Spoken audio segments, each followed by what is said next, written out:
In this lesson, I would like to talk about some elements of blueprints. So first, let's talk about event. In the last lesson, we have added this event begin play. So what events do is pretty obvious because for this one, for example, it means that all functionality that is after this node will be a response to this event. In this case, when the play starts. And I just want to remind you that we have a lot of preset events here. And you also can add your custom event. For example, let's say you want to set a health for a character in the beginning of the play. So we're gonna need the new variable. Let's call it health.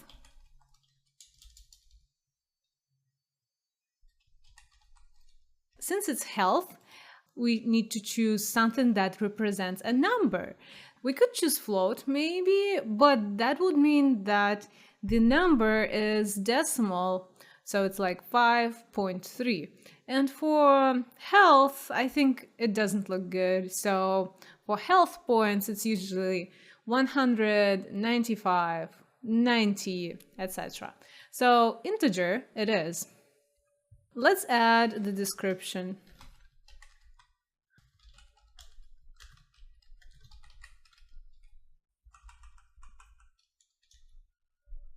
So if you want to set the health in the beginning of the play, you need to drag and drop this to your blueprint and set to whatever number, let's say 100, and connect it like this.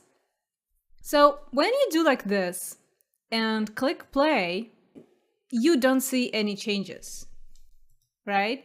That's because, yes, we set the health, but we didn't say, show me the health. We didn't say, print the health somewhere, right? We don't have any interface elements on the screen right now, because for a game, you would have some bars for health, for your weapons, but right now we don't have anything. So yeah, we did set the health, but we don't see it. And if you want to check that the health was set to this number, what you need is you need to print this information on the screen. So let's add a function.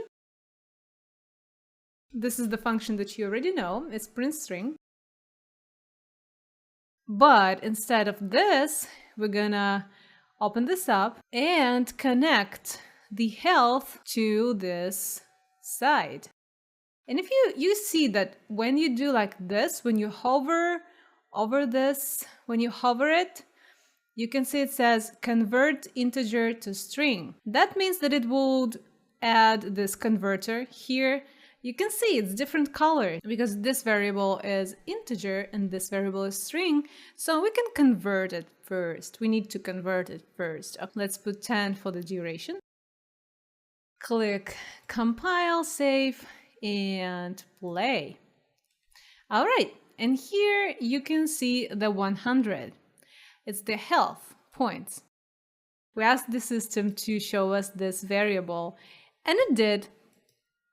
That's it. So the print string is one of the functions, and you will use a lot of different functions when working with Unreal Engine. And basically, a function is a node that is called from another graph. Functions can be public, protected, or private. And you can see the description here on the screen. So the public function, this is the default setting, and that means that any object can call this function. Protected means that the function can only be called by the current blueprint as well as any blueprints that derive from the current blueprint. And private function means that only the current blueprint can call it. So to create a function, you can either use this list. There are a lot of different functions here. You can take a look. This sign means function. So all this are functions.